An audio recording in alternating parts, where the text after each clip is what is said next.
Amigos, bienvenidos a un episodio más de Territorio Nómada.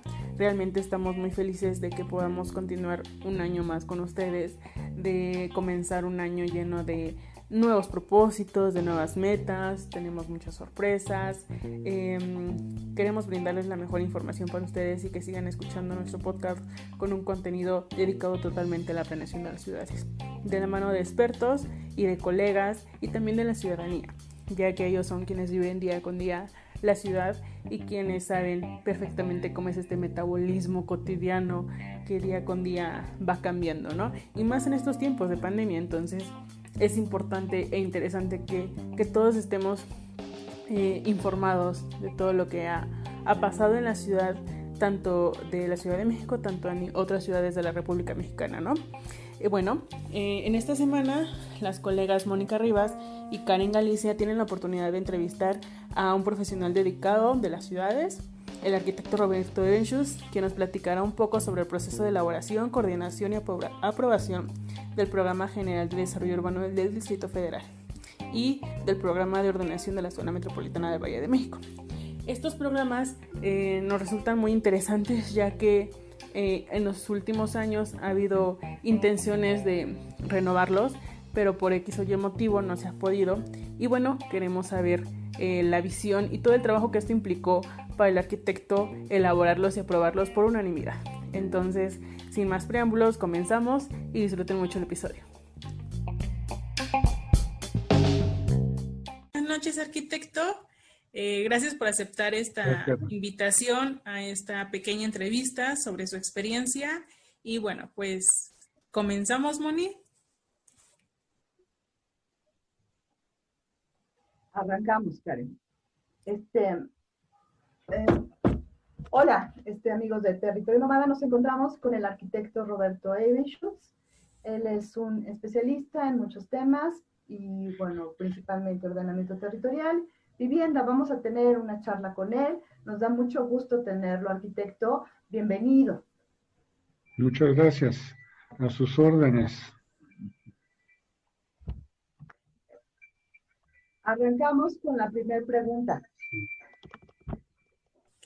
Bueno, Arqui, considerando toda su experiencia que ha tenido y su participación que tuvo en el Programa General de Desarrollo Urbano de la Ciudad de México, nos gustaría saber cómo inició este proceso por su lado como coordinador general en el programa que se realizó entre 1996 y 1997, como por ahí no tenemos exacta la fecha, pero como desde su punto de vista, ¿cómo usted inició el proceso de elaboración de este programa?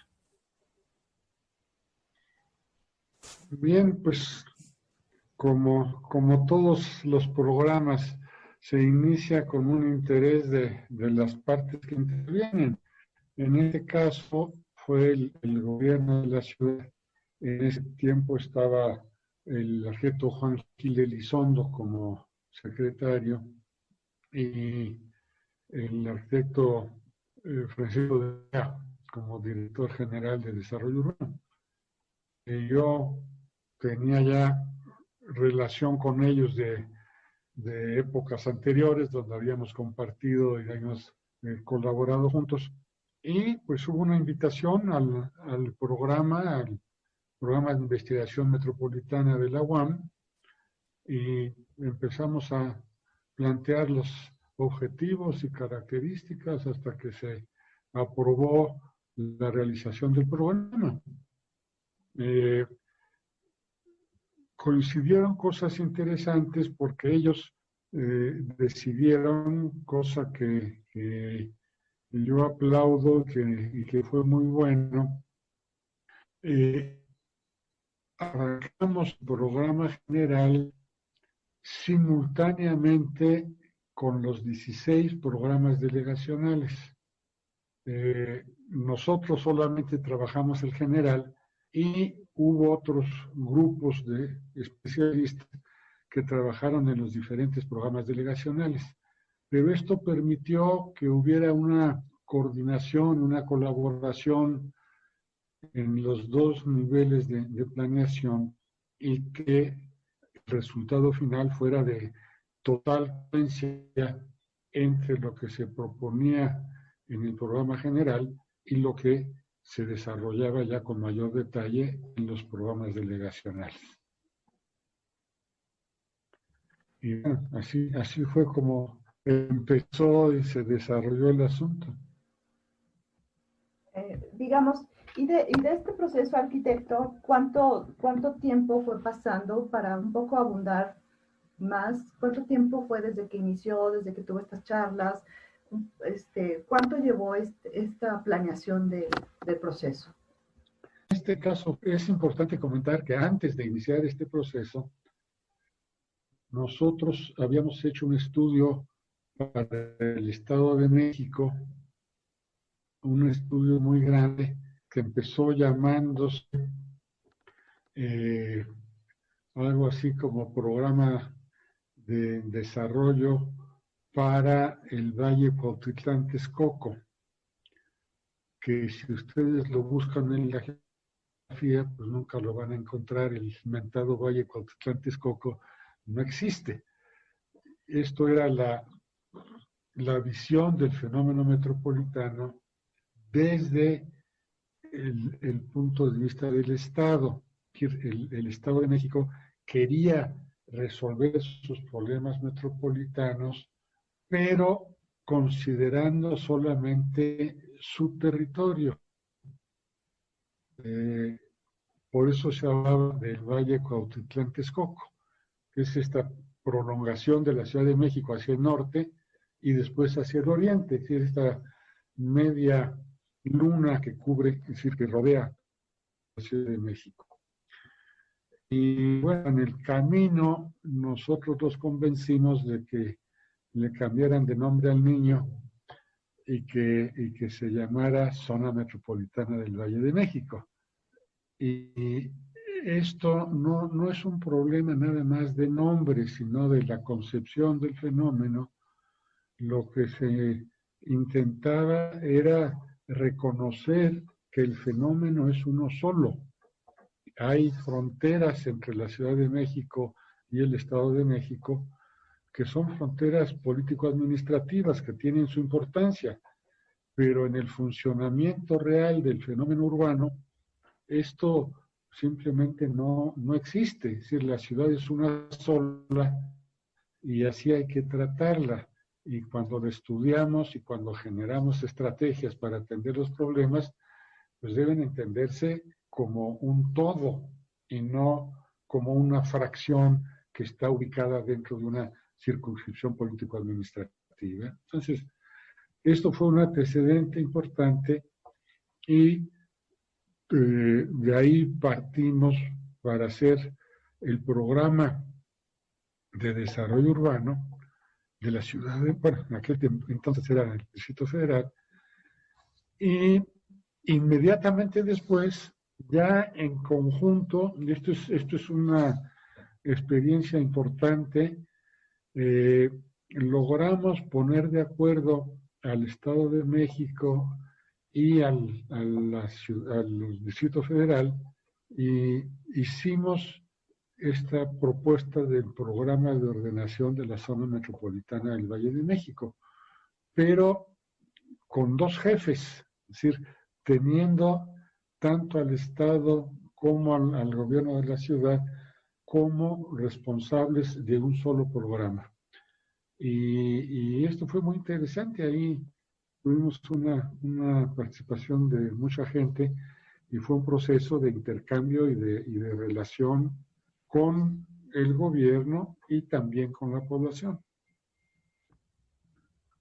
Claro, y bueno, yo me recuerdo que en ese momento lo veía usted con una serie de especialistas, con investigadores, con técnicos, con calidad en su especialidad cada uno. Cuéntanos cómo fue esta selección de estos especialistas del programa general y si quiere también comentarlos del programa de ordenación. ¿Cómo fue que usted integró este equipo? Sí, lo que yo he tratado a lo largo del tiempo es generar un equipo de trabajo independientemente de los proyectos que se tengan. Entonces, el proyecto no se definieron los participantes en función exclusivamente de la necesidad del proyecto, sino que el grupo de especialistas ya veníamos trabajando juntos hace tiempo y entonces esto permite ir y ya nos conocemos, ya sabemos de qué pie cojeamos cada quien, ya sabemos en dónde hay conocimientos y garantía y sobre todo posibilidades de interacción y de relación entre la gente, ¿no? Que esto es muy difícil construirlo, es decir, lo más difícil es generar este espacio de respeto entre los especialistas y respeto entre los ámbitos del conocimiento distintos. Generalmente la inercia sectorial nos lleva a despreciar todo aquello que no es nuestra especialidad y a minusvaluar las otras cosas de las cuales nosotros no sabemos. Entonces, el ganarse el respeto de los otros y respetar a nuestra vez a los demás especialistas es una parte muy importante de la conformación del equipo. Y eso permite, pues, aprovechar a las mejores gentes para sus especialidades, a sabiendas de que habrá condiciones para vincularse, para relacionarse, para que estos conocimientos parciales puedan integrarse y puedan darnos un todo más complejo. Sí, no sé si se pudiera recordar algunos de los especialistas que participaron, arquitecto. No sé si nos quisiera comentar algunos nombres y algunas experiencias que haya tenido con cada uno de ellos en los distintos temas. Sí, las gentes valiosas, teníamos especialistas en algunos temas, por ejemplo, para empezar por casa, teníamos a Víctor, ¿sí? Víctor no es un especialista en agua, es un planificador territorial, pero que se había metido, se había relacionado, vinculado con los temas del agua. Entonces, esta es la visión que nos interesaba y por eso invitamos a Víctor a desarrollar el tema del agua. Después de darle muchas vueltas a muchos otros especialistas que sí son especialistas del agua y que son los que saben con mucha precisión los volúmenes y las presiones y las secciones y los diámetros de las tuberías y capacidades de las bombas, que no era el caso de Víctor. Es decir, Víctor lo que tenía, y es lo que estábamos buscando, era la visión del planificador que se centra en el tema del agua y que plantea la vinculación con el problema del agua en el tema general del proyecto que estamos desarrollando, ¿no? Es decir, otro caso interesante era el del ingeniero Busali. El ingeniero Busali es un especialista muy especializado en cuestiones de transporte, pero a lo largo de muchos años ha tenido la oportunidad de vincularse con planificadores urbanos.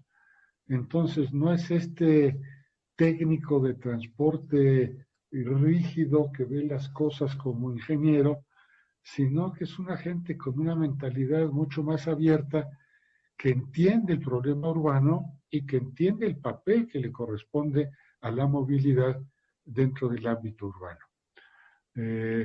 Estábamos en una época en la que afortunadamente todavía no se les ocurría esta aberración que está de moda ahora, que es la planeación orientada al transporte, que es exactamente lo contrario de lo que habría que hacer, y que ahora se maneja como si fuera la panacea.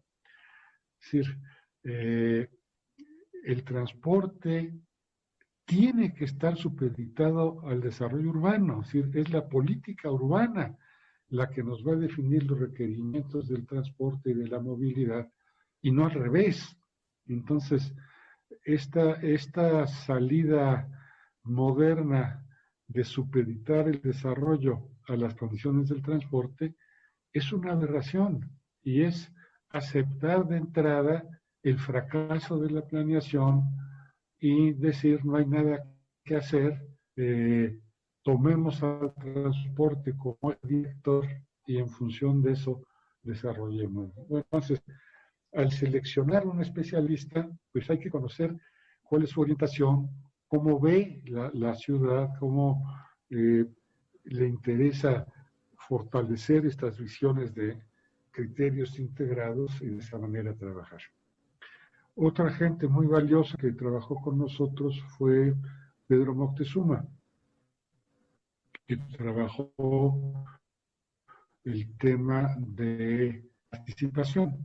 Y el tema de la participación social es un tema también complejo y en la legislación y todavía después de muchos años en la inercia de la planeación urbana, la participación se entiende como literalmente lo dice la ley todavía, como la consulta pública. Se supone que los técnicos hacen un mamotreto lleno de números y de consideraciones técnicas que llegan a una propuesta y ya que está la propuesta completa, la ponen a consideración de la gente y le consultan si está de acuerdo o no está de acuerdo. Bueno, es imposible que esté de acuerdo. La participación tiene que darse al inicio y no al final de los procesos. Entonces, entender la participación como un proceso en el cual hay interacción, relaciones de las partes, en donde se consideran las distintas posiciones de los distintos grupos y sobre todo se consideran los conflictos que se generan entre los intereses diversos de la sociedad. Eso es lo que tiene que dar pie al plan y a sus propuestas. Y no al revés, llegar con una propuesta técnica, con un montón de planos que la gente lamentablemente no entiende y que se pone a considerarse en una reunión en donde se arma un zipizape en donde todo el mundo está en desacuerdo y al terminar la reunión se le pone una palomita y se dice ya pasó la consulta pública. Fue el martes 14 de febrero a las 18 horas y ya se concluyó. Es una burla. Y esta es la inercia que surge del planteamiento original de la legislación. Entonces, una gente como Pedro Moctezuma, que nació prácticamente dentro de los grupos sociales y en la organización popular, permitió que entendiéramos la participación de otra manera y que tuviéramos este contacto con la sociedad de maneras distintas y el resultado pues es otro, ¿no? Claro, yo recuerdo algo trascendente del maestro Porras, sí. Que en su momento fue muy importante el tema de los cálculos de población, ¿no? O sea, creo que eso fue algo trascendente. Sí, qué bueno que lo mencionas, Moni. El maestro Porras es un demógrafo muy reconocido. Él se formó en el Colegio de México con Luis Uniquel y después ya se incorporó a la UAM, pero trascendió también esta visión de los demógrafos. Es decir, los demógrafos usan ciertos parámetros y ciertas ecuaciones y a partir de los datos históricos extrapolan y en función de eso hacen sus proyecciones de población y toda su previsión de condiciones futuras. En el caso de Agustín, tuvimos una experiencia muy bonita, ahí fue una cosa muy personal.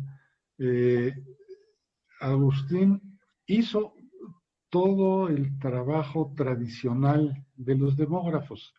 Se metió a la historia, vio los números, vio las curvas en que iba evolucionando la demografía de la ciudad. Y ya que tenía todo eso, nos sentamos, él y yo, a cucharear la demografía como un elemento fundamental. Si nosotros, por ejemplo, hacemos las proyecciones de población de la delegación Iztapalapa o de la delegación Xochimilco, que son delegaciones que tienen o tenían todavía en aquel entonces territorios muy amplios, el crecimiento de la delegación tenía un comportamiento histórico que permitía prever población futura muy grande. Sin embargo, cuando extrapolábamos las curvas de crecimiento de otras delegaciones como Benito Juárez, como Cuauhtémoc o como Álvaro Obregón, delegaciones que en términos físicos ya estaban saturadas, o sea, el territorio completo de la delegación ya estaba ocupado, hacer una extrapolación histórica en función de los datos que nos marcaban las curvas, pues era una irrealidad.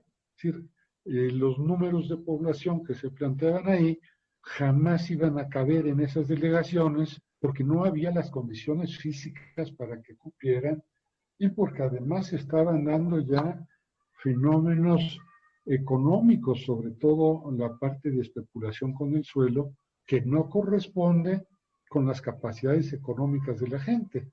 Entonces, aunque el potencial de crecimiento, digamos, de la delegación Cuauhtémoc es muy grande, la gente no puede establecerse en la delegación Cuauhtémoc porque no puede comprar un pedazo de tierra. Entonces, ¿cuál fue el trabajo que hicimos conjuntamente con Agustín?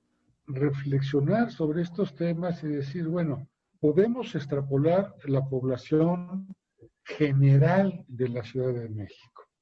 Eso puede ser una previsión razonable. Ahora, la distribución va a ser parte del plan. Es decir, no es solamente dónde nos señala la inercia que va a estar la población, sino dónde queremos que esté la población, dónde se dan las condiciones adecuadas y cuáles son las posibilidades reales de que la población se establezca. Y con estos criterios redistribuimos la población que surge de las proyecciones locales, pero que no puede caber en el margen estrecho del territorio de las delegaciones existentes. Y eso nos llevó a una asignación de población programática que curiosamente, años después, cuando se hizo el censo, la coincidencia fue muy grande con nuestras proyecciones. Y bueno, esto es que se logra cuando las gentes no están cuadradas y no ven el mundo solamente desde su visión sectorial. Sí, por supuesto, arquitecto. Pues yo creo que parte de que se haya logrado aprobar, que se haya logrado publicar en Gaceta este programa, este instrumento, seguramente se debió a estos contenidos técnicos muy claros al alcance. ¿Usted recuerda algunos elementos importantes de consenso con las otras autoridades, con las otras secretarías, que nos pueda comentar cómo fue este consenso con las demás áreas de gobierno? Muy difícil. muy difícil. Es decir, el celo institucional que se alimenta de la estructura sectorial y de un presupuesto distribuido centralmente en términos históricos y de una manera con extrapolaciones numéricas, hace muy difícil que haya planeación territorial en serio. Es decir, por ejemplo, la Secretaría de Obras. La Secretaría de Obras maneja, ojalá no esté yo diciendo mentiras, no me crean, pero los órdenes de magnitud son importantes. Yo creo que del orden del 80% de los recursos del gobierno. Porque es la ejecutora y por eso es la que hace las obras. ¿Quién define su presupuesto y en qué lo va a gastar? La propia Secretaría. ¿En función de qué? En función de un techo presupuestal que le asigna la Secretaría de Finanzas. ¿Y con qué criterios lo asigna la Secretaría de Finanzas? Pues con los criterios históricos. Si tu secretaría ha gastado o ha manejado tradicionalmente el 75% de los recursos, pues ahora que vamos a hacer mucha obra, te vamos a dar el 80%, para que se vea que esta es la prioridad. Y a esta otra secretaría que históricamente manejó el 7% de los recursos, pues ahora le vamos a dar el 6% porque no alcanza suficiente y tenemos que redistribuir. Y es así como se crea el presupuesto general del gobierno. ¿Qué tiene que ver eso con los objetivos que surgen y las propuestas y las estrategias que surgen de los planes de desarrollo urbano? Nada, nada. Cuando hacemos un plan de desarrollo urbano, si lo hacemos seriamente, lo que buscamos es identificar los problemas, priorizarlos y definir las soluciones a esos problemas. Y para esas soluciones, pues estimamos los costos que pudieran tener. Ahora, no sé si ustedes habrán oído como crítica a la planeación, es que no hay recursos para lo que piden. No es un problema de que haya recursos adicionales. Los recursos de la planeación son los recursos del gobierno. El plan sirve para gastar ese dinero de manera racional, de manera organizada, de manera sistemática, de modo de atender a las prioridades. Si la lógica del gobierno es decir, esto es el dinero y así se distribuye, y si hay un plan, pues tiene que traer su propia torta, tiene que traer su propio dinero, porque si no, no se puede hacer. Bueno, esto es no entender en qué consiste la planeación, ¿no? Pero lamentablemente así funciona todavía el gobierno. Y lo que generalmente conocemos como fracasos de la planeación son fracasos de gobierno. Es decir, son fracasos de no entender para qué sirven las prioridades y las estrategias y no estar dispuestos a modificar los mecanismos de asignación de recursos para que esos recursos, que siempre son escasos, se adecúen a las prioridades que establecen los planes, ¿no? También hacer la planeación más eficiente, ¿no? Que realmente se vea como planear las ciudades y que ambas partes pongan, pues, su cosecha. Y bueno, si bien gran parte de lo que caracteriza su programa es la colaboración que usted escogió con los especialistas y este camino que usted hizo con las autoridades, ¿cuál piensa usted que es otra característica importante que tiene el programa en general? Bueno, yo creo que lo más importante que también cuesta trabajo entender es que es un programa muy sencillo. Es, no se trata de llenar un closet de papeles y de tener 3 toneladas de documentos que avalen para que nos sintamos seguros de lo que estamos proponiendo. Tiene que ser exactamente lo contrario. Tenemos que, de todo ese universo gigantesco que existe de problemas y de documentos y de información, lo que hay que hacer es un enorme esfuerzo de síntesis para poder identificar lo que son los aspectos prioritarios y definir las grandes líneas de política que debieran orientar el programa. Es decir, si un programa tiene más de 6 o 7 líneas que no se puedan memorizar por los operadores, pues ya no sirvió. Ya es un programa demasiado complejo que difícilmente va a poderse llevar a la... Programa General de Desarrollo Urbano del DF del 97, de 1997, pudieran ser las áreas de actuación. ¿Sí? No sé si nos pudiera contar un poco cómo fue que las definieron, ¿no? Sí, también es otro tema interesante y novedoso del plan. Lo discutimos mucho.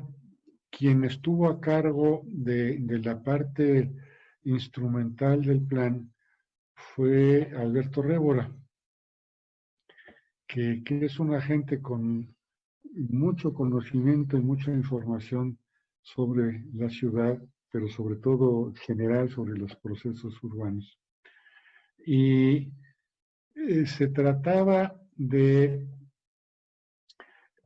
a ver, haciendo un poco de historia, las delegaciones son territorios muy extensos que tienen fronteras muy discutibles.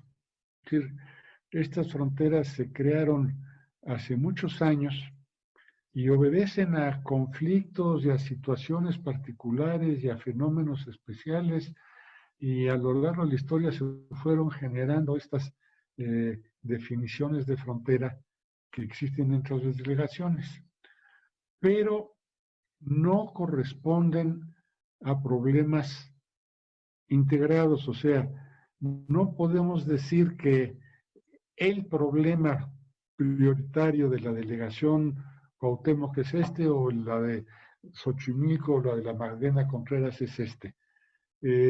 En cada una de las delegaciones hay una diversidad de problemas y los problemas no reconocen fronteras.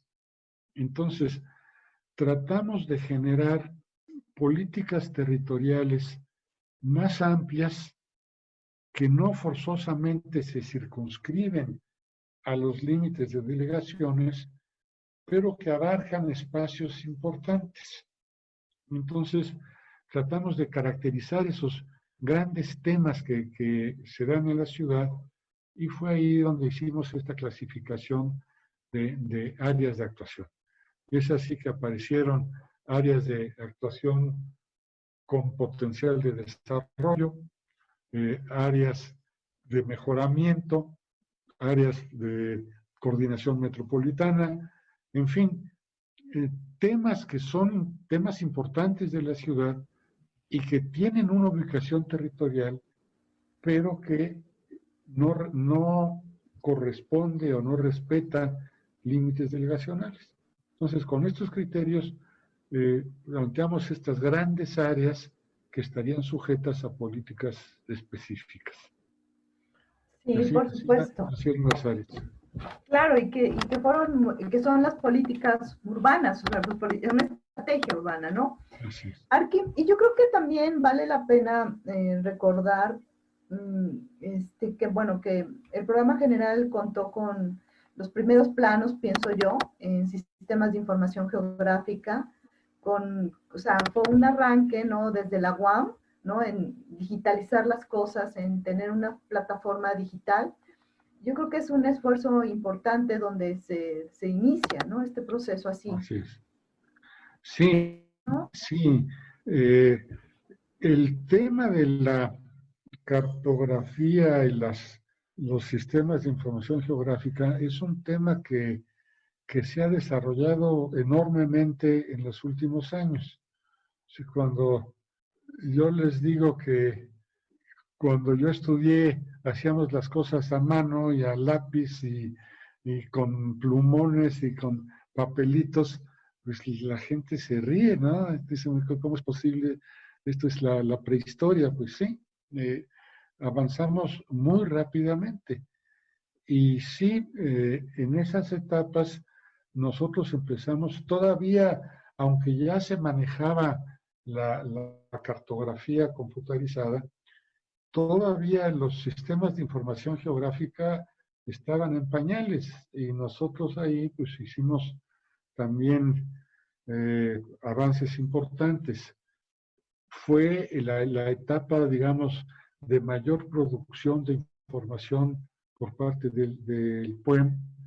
Empezamos a construir nuestras bases de datos. Sí, ahora tenemos información enorme y bases de datos de INEGI, del gobierno y de mil fuentes, y todo está accesible y todo se puede combinar.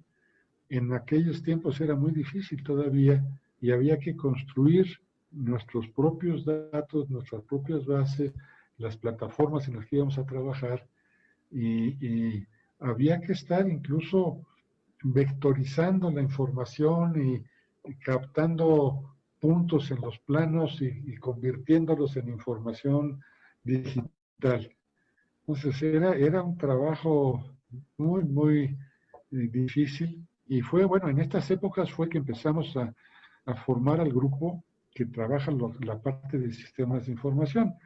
Ahí Alfonso Chávez, que es el que lo comanda, empezó con sus primeras experiencias y ahora es un experto nacional en el tema, muy reconocido, y se fue formando a través de enfrentar el problema y de ir creando nuestras propias bases y nuestros propios mecanismos de integración. Sí, no, pues qué interesante, arquitecto. Otro tema que nos gustaría tocar en el mismo sentido es que nos vaya contando un poco cómo se fue entrelazando este proceso del programa de ordenación de la zona metropolitana del Valle de México. Si bien lo recuerdo, fue pues rápido de que se terminó un programa y empezó usted a hacer el otro programa. ¿Cómo fue este proceso? Bueno, insisto, teníamos el antecedente del programa este que inició llamándose de Desarrollo del Valle de Cuautitlán-Texcoco, que nos sirvió mucho, porque ya desde ahí empezamos a profundizar y analizar los temas metropolitanos. Y a partir de esa inercia y de lo que construimos al hacer el programa general de desarrollo urbano de la ciudad, pues contábamos ya con cartografía, contábamos con información y con la mayor parte de los elementos. Entonces ahí hubo que complementar temas importantes, por ejemplo, la parte económica fue muy importante en el programa de ordenación. Esa la desarrollamos con Héctor Ferreira, que es un planificador regional muy reconocido y que armó la parte económica de manera muy interesante porque es muy sencilla y va a las prioridades, es decir, cuál es la vocación fundamental que había que impulsar en la ciudad y en consecuencia cuáles son las características físicas del territorio que pueden facilitar este desarrollo económico. Entonces, sí, fue ir construyendo sobre las bases que ya teníamos y esto permitió que el programa de ordenación saliera en tiempos bastante razonables y que a pesar de eso tuviera consistencia y rigor. Creo que uno de los logros importantes fue esta posibilidad de coordinar los esfuerzos. Como les decía yo hace rato, el programa de ordenación se hizo aprovechando el instrumento que ya estaba creado y que prácticamente no se usaba, que era la Comisión de Asentamientos Humanos, de estas comisiones metropolitanas que se habían formado y que estaban ahí un poco como cuerpo extraño flotando sin saber para qué servían, ¿no? Entonces nosotros tomamos esta comisión como base para la coordinación y ahí confluyeron tanto las autoridades del Distrito Federal como del gobierno del Estado de México, como de la Federación. Y es interesante, yo creo que es el primero y el único plan que ha sido aprobado por las tres instancias y fue publicado en el Diario Oficial de la Federación, en la Gaceta del Gobierno de la Ciudad de México y también en la Gaceta del Gobierno del Estado de México. Y bueno, tan es difícil esta coordinación que ahora ya incluso con la nueva ley de desarrollo urbano que incorpora la parte de planeación metropolitana de una manera mucho más clara, a pesar de eso, el programa de ordenación de la zona metropolitana no se ha podido aprobar. Y ya es, que yo recuerde, la segunda, por lo menos la segunda, si no es que la tercera revisión, la segunda, ¿verdad?, que se hace del programa de ordenación y que no se aprueba. No se aprueba porque no se tienen elementos de coordinación en la base en donde se vaya construyendo juntos, sino que se pretende tener un documento terminado que después se busca negociar y eso es imposible, ¿no? Sí, de hecho, justamente en este mismo sentido, en el de la aprobación y cómo fue todo este proceso de aprobación de ambos programas, nos gustaría saber cómo es que se coordinó esta aprobación y cómo fue que se logró realmente su publicación en Gaceta Oficial. Pues con mucho trabajo y con mucha buena voluntad por parte de las autoridades. Yo quiero recordarles que por primera vez estábamos trabajando con un gobierno electo en la Ciudad de México y era un gobierno de oposición al gobierno federal. Y había el gobierno federal que tenía origen en el PRI y estaba también el gobierno del Estado de México también con origen en el PRI y estaba el gobierno de la Ciudad de México a partir de un partido nuevo que nació en oposición al PRI y que fue un parto doloroso y que había una confrontación política muy fuerte y a pesar de eso se logró porque lo trabajamos de manera conjunta en el ámbito de la Comisión Metropolitana con los técnicos locales, pero también lo trabajamos de manera conjunta con los congresos locales. La entonces Asamblea de Representantes en la Ciudad de México y el Congreso del Estado de México.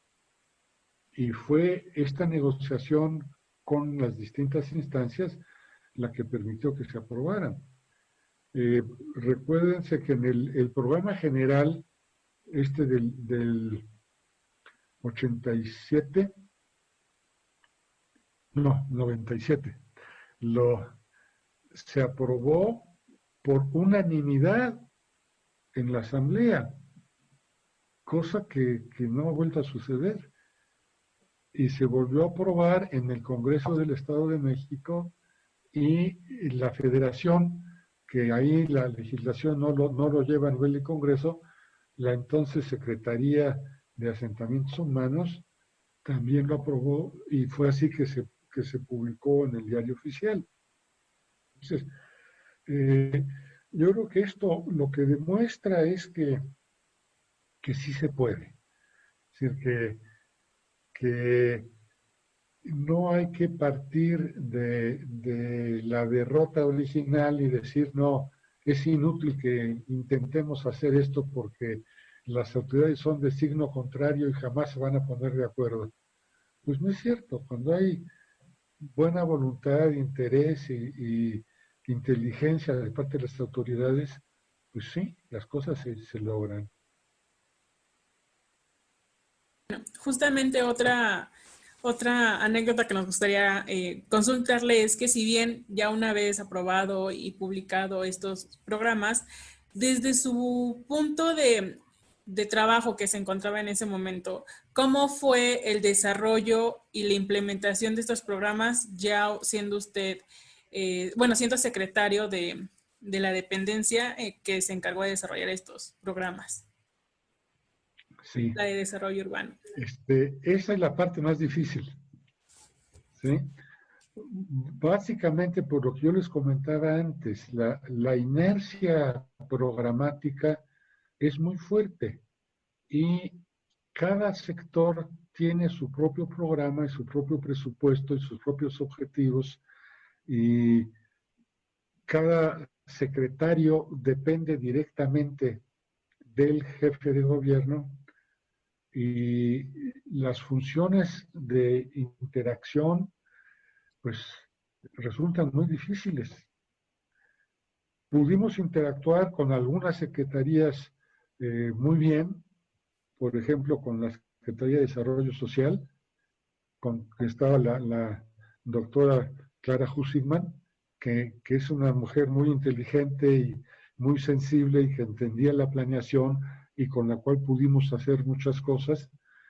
Y la coordinación fue imposible con la Secretaría de Obras, que sería la primera con la que debíamos tener una buena coordinación, porque es la ejecutora, es decir, el ejecutor más importante de un plan de gobierno pues es el casi las obras públicas.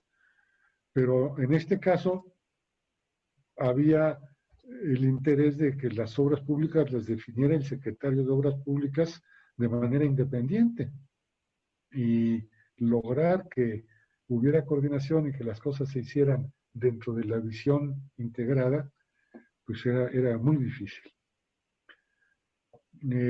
No tuvimos, ustedes recuerdan que el programa se hizo todavía en la administración anterior, en la administración en donde estaba el licenciado Espinosa Villarreal. Y ya la ejecución correspondió a la administración que encabezaba el ingeniero Cárdenas. Entonces, cuando se hizo el plan en la administración de Espinosa, hubo buena relación, sobre todo con el Consejo de Desarrollo Urbano. El Consejo de Desarrollo Urbano estaba formado por un grupo interesante de gente con representatividad de muchas áreas, de inversionistas, desarrolladores, academia, gremios, y tuvimos muchas reuniones con ellos y hubo buena aceptación y esto permitió que el programa se aprobara. Y, en fin, la operación con las otras secretarías pues era bastante conflictiva por esta situación de que ellos nacen con un presupuesto, ese presupuesto está ligado a metas definidas históricamente y cuando llega el plan, pues no hay consistencia, no hay manera de integrar la estrategia del plan con la inercia programática que venimos arrastrando. Sí, fue muy difícil. También hay que reconocer algo que nos cuesta mucho trabajo, y es que la planeación se realiza en el largo plazo. Es decir, no podemos esperar resultados positivos de corto plazo.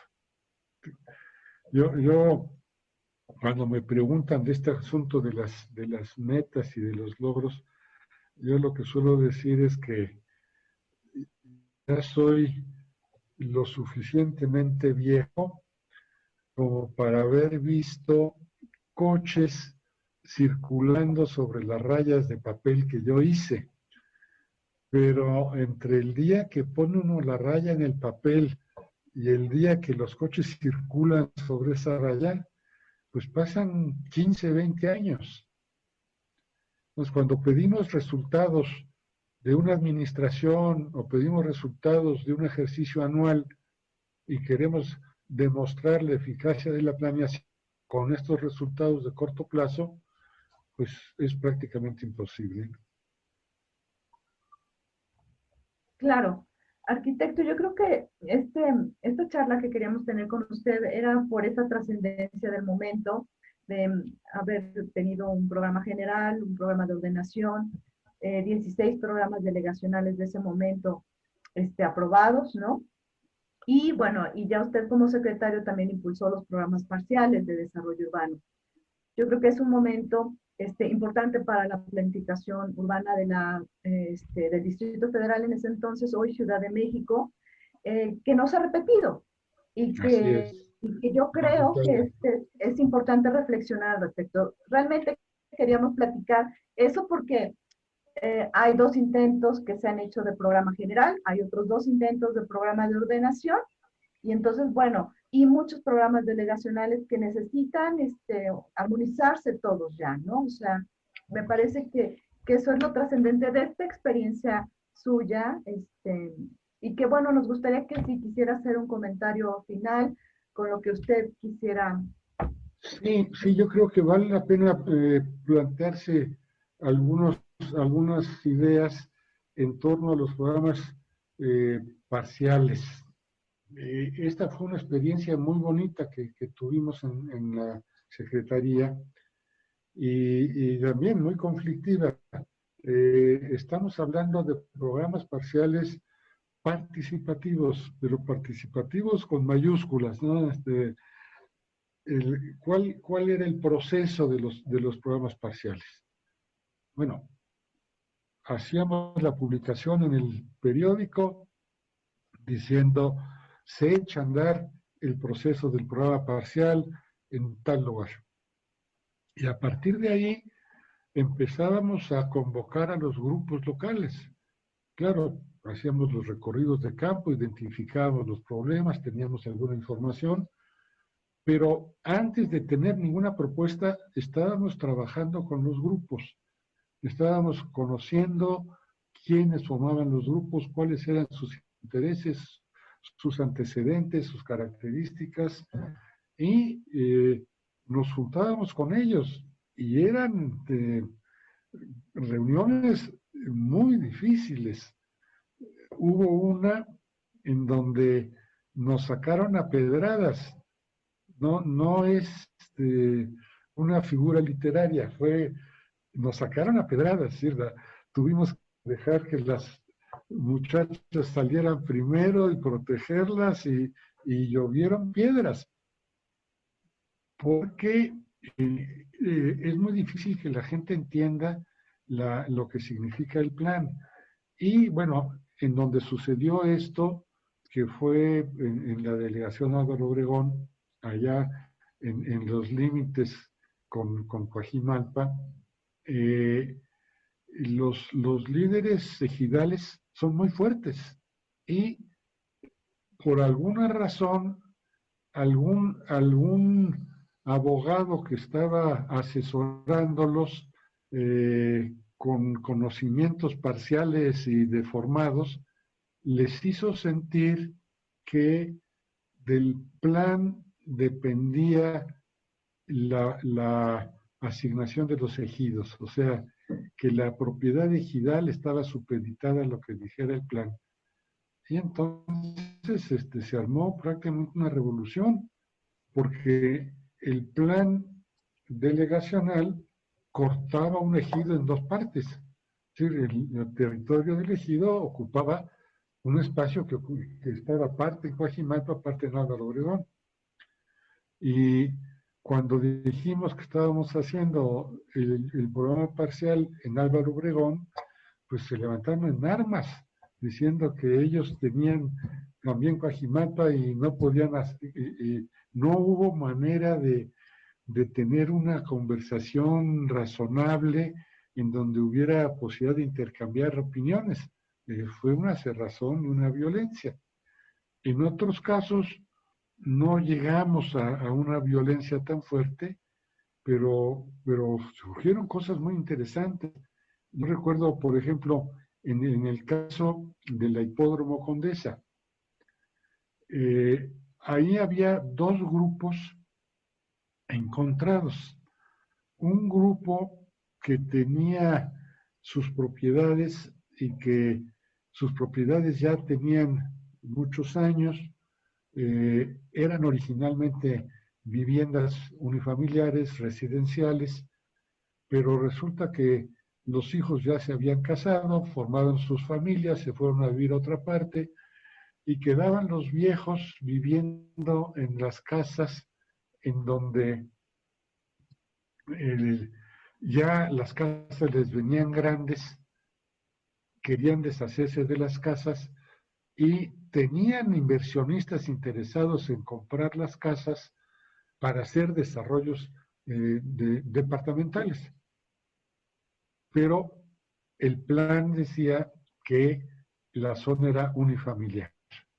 Entonces, este grupo de los que querían hacer usos que permitieran 5, 6, 8 niveles de altura para meter vivienda vertical, era un grupo muy fuerte que decía es lo que necesita la ciudad, es lo que hace falta y la evolución. Y estaba el otro grupo de los conservadores, que los conservadores, curiosamente, en muchos casos eran los jóvenes.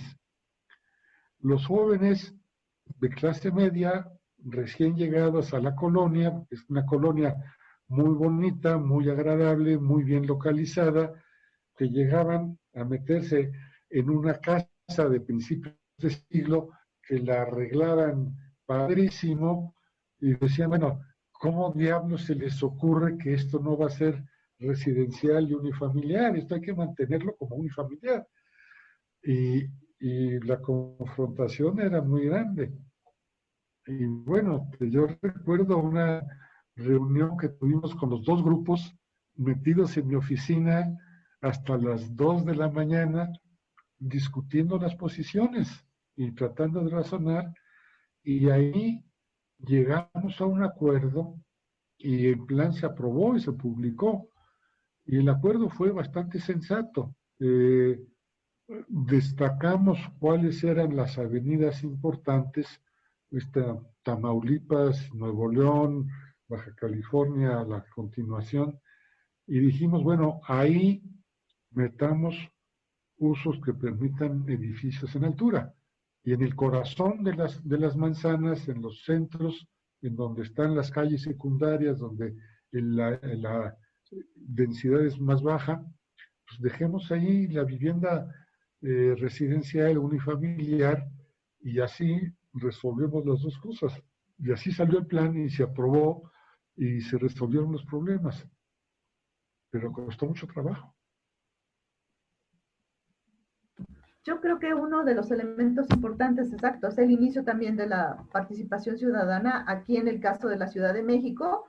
Y bueno, había un referente nacional con el programa de 100 ciudades, que ya nos platicó Luis Javier Castro, toda esta experiencia. Sí. Arquitecto, ¿quisiera usted hacer un comentario final al respecto para Territorio Nómada? Bueno, lo que solamente quisiera decirles es que me da mucho gusto que estén haciendo esta plataforma de Territorio Nómada, que suena bonito el nombre, y ojalá que tengan mucho éxito. Realmente lo que necesitamos es mayor comunicación, mayor relación, y en consecuencia mayor capacitación. El reto importante para territorio nómada es que no se convierta en un espacio exclusivo de los especialistas. Es decir, qué bueno que los especialistas estén invitados y tengan la oportunidad de hablar y de comentar sus puntos de vista, pero si queremos que haya planeación de veras, necesitamos que se involucre a la sociedad, que la gente común y corriente y normal con sus preocupaciones cotidianas tenga acceso a estas plataformas, que las plataformas manejen un idioma que sea entendible por toda la población y que estén abiertas a ver los comentarios y a interactuar con la gente y a dedicar tiempo a aclarar y a precisar y a negociar con la población las cosas que finalmente solamente van a trascender si son apropiadas por la población y defendidas por la población.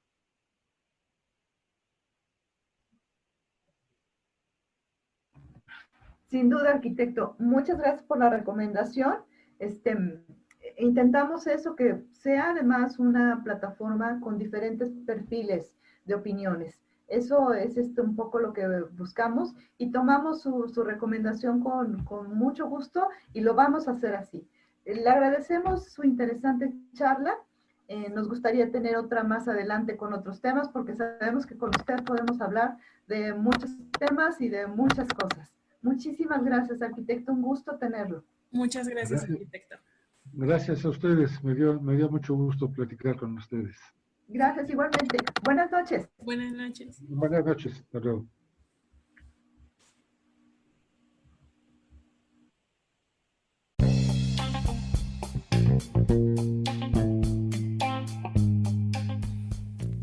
Amigos, muchísimas gracias por escuchar un episodio más de Territorio Nómada.